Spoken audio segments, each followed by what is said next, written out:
তোমরা কি তেল ছাড়া নাস্তা খেতে চাও? তাহলে আমার এই টিপসটা ফলো করো, তাহলে তেল ছাড়া নাস্তা বানিয়ে খেতে পারবো। মজাদার হেলদি নাস্তার রেসিপি নিয়ে চলে আসলাম আমি। কিভাবে বানাবো, একদম অল্প তেলে হালকা তেল ব্রাশ করে আমরা এই মজাদার নাস্তাটা বানাতে পারবো। চলো চলে যাই মেন রেসিপিতে কিভাবে বানালাম। আসসালামু আলাইকুম, welcome to Asha's kitchen and blog. চলে আসলাম তোমাদের সাথে একটা জালিদার পিঠা রেসিপি তৈরি করব। এতে আমি 1 বাটি চালের গুঁড়া নিয়ে নিয়েছি। এটা আমি চালের গুঁড়া দিয়ে করব, এর জন্য 1 বাটি নিয়ে নিয়েছি। এখানে আমার লাগবে পর্যাপ্ত পরিমাণে লবণ। আমি 2টা উপকরণ দিয়ে আমি এই নাস্তাটা তৈরি করব। এটা আমরা যে কোনো কিছু দিয়ে খেতে পারবো। আগে এখন লবণ দিয়ে আমি এটাকে একটু গরম পানি দিয়ে একটা বেটার তৈরি করে নিব সুন্দর করে। দেখো একটা বেটার তৈরি করে নিচ্ছি। চালের গুঁড়োটা একটু লাগবে আমার, আর একটু চালের গুঁড়ো নিয়ে নিচ্ছি। 1.5 বাটি আমটা চালের গুঁড়ো নিয়ে নিলাম। দেখো আরও আধা বাটি চালের গুঁড়ো নিয়ে নিলাম। চালের গুঁড়োটা কম হয়ে যাবে জন্য আর একটু নিয়ে নিলাম। তোমরা চাইলে এটা সুজি দিয়ে করতে পারো, সুজি আর আটা মিক্সে করতে পারো। আমি তো সুজি দিয়ে করবো না, তাই আমি এটা চালের গুঁড়ো দিয়ে করতেছি। এটা আতপ চালের গুঁড়া, এটা বাহির থেকে কিনা। এটা আমি যেভাবে করতেছি বাহিরের আতপ চালের গুঁড়াটা তোমরা যদি এভাবে বানাও তাহলে সুন্দর একটা পিঠার ডো তৈরি হয়ে যাবে। দেখো আমি কিন্তু আস্তে আস্তে, একবারে কিন্তু পানিটা দিতে যাবে না।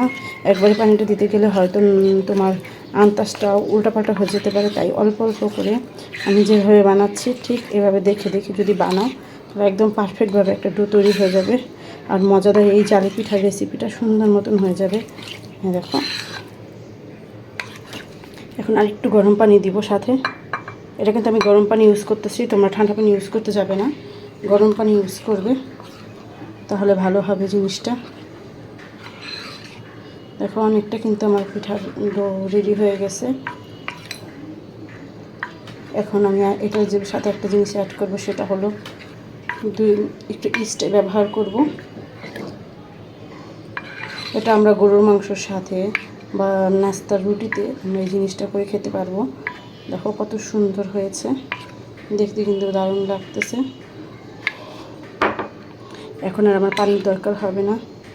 এখন আমি দেখো আমি 1 চিমটি ইস্ট দিয়ে দিলাম। ইস্ট না, বেকিং সোডা। আর একটা জিনিস দেবো, সেটা হলো ইস্ট। অল্প পরিমাণে একটু ইস্ট দিব সাথে ফোলার জন্য। এই যে অল্প একটু ইস্ট দিয়ে দিলাম। এখন এটা আমি একটু মিক্স করে নেব, সাথে মিক্স করে মাত্র 10 মিনিটের জন্য রেখে দিব। দেখো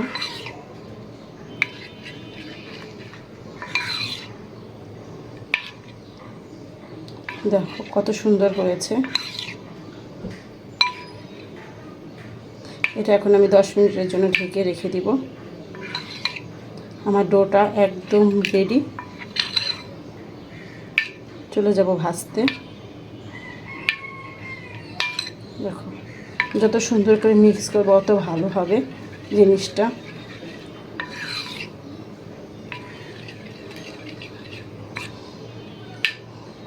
মিক্সটা একটু ভালো মতন করবে। এটা হলো আমাদের মিক্সের উপরে যত সুন্দর করে মিক্সটা করতে পারবো অত ভালো হবে পিঠাগুলো।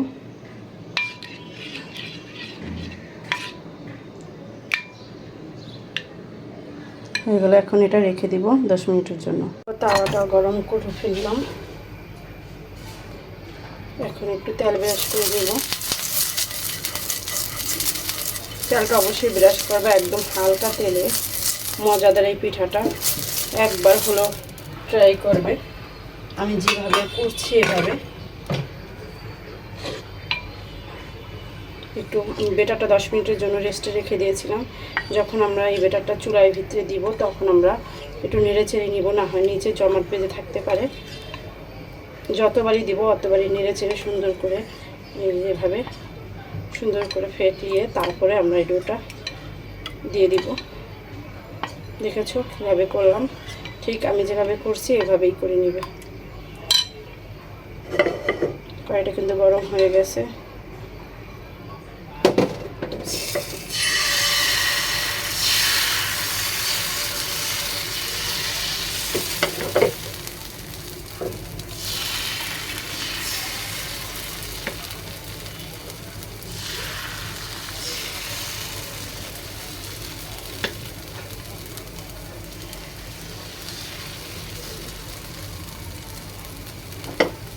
এখন আমি ঢেকে দিব জালিদার পিঠাটাকে, ঢেকে সুন্দর করে একটু পরে উঠিয়ে দিব, উল্টিয়ে দিব। দেখি পিঠাটার কি অবস্থা। দেখো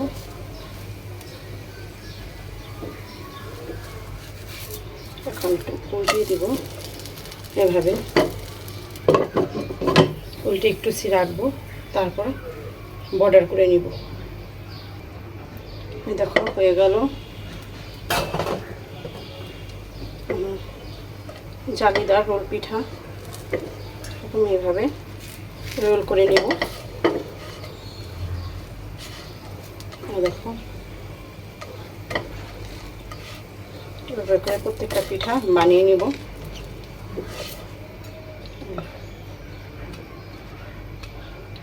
আরেকটা পরবর্তীটা দিয়ে দিব, তেল আবার ব্রাশ করে নিব একইভাবে।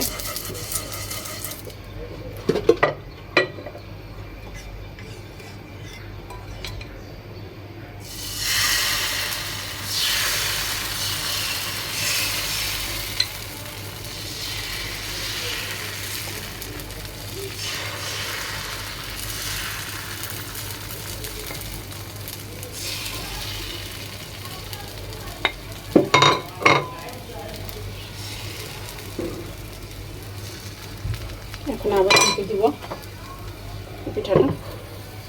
এইভাবে করে সবগুলো পিঠা তৈরি করে নেব।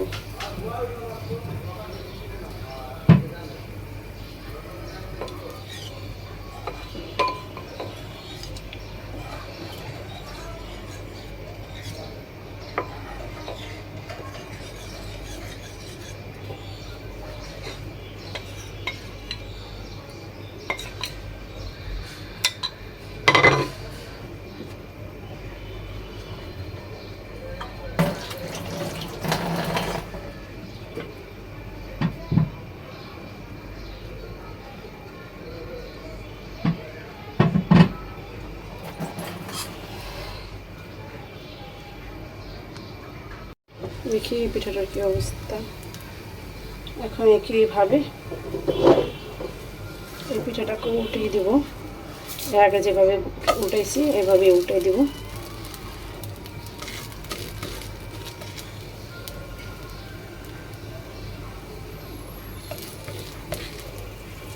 আবার একটু ঢেকে দিব।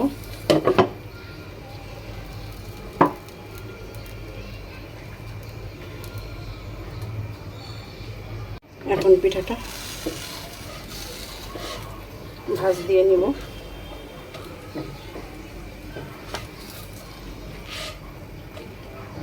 আস্তে আস্তে করে আমি যেভাবে ভাঁজ দিচ্ছি এভাবে আস্তে আস্তে করে জালিদার পিঠাটা উল্টে নিবে। আর একটু ভাজা করে নিয়ে সুন্দর করে পিঠা দুটা সুন্দর করে ভেজে তারপর নামিয়ে নিব। দেখো এখন হয়ে গেছে। এখন তুলে নিব পিঠাগুলো, দোনোটা পিঠা এগুলো তুলে নিলাম।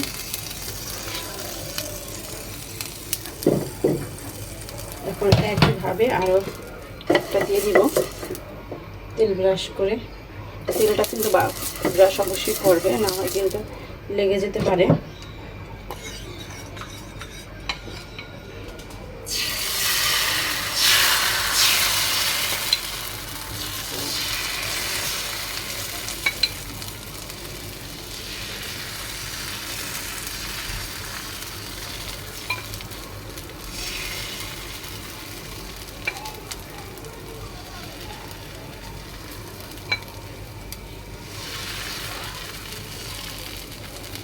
তোমরা চাইলে পাইপিং ব্যাগেও করে নিতে পারো। এভাবে যদি করতে না চাও পাইপিং ব্যাগের ভিতরে ভালো হয়, চাইলে তোমরা পাইপিং ব্যাগেও করে নিতে পারো।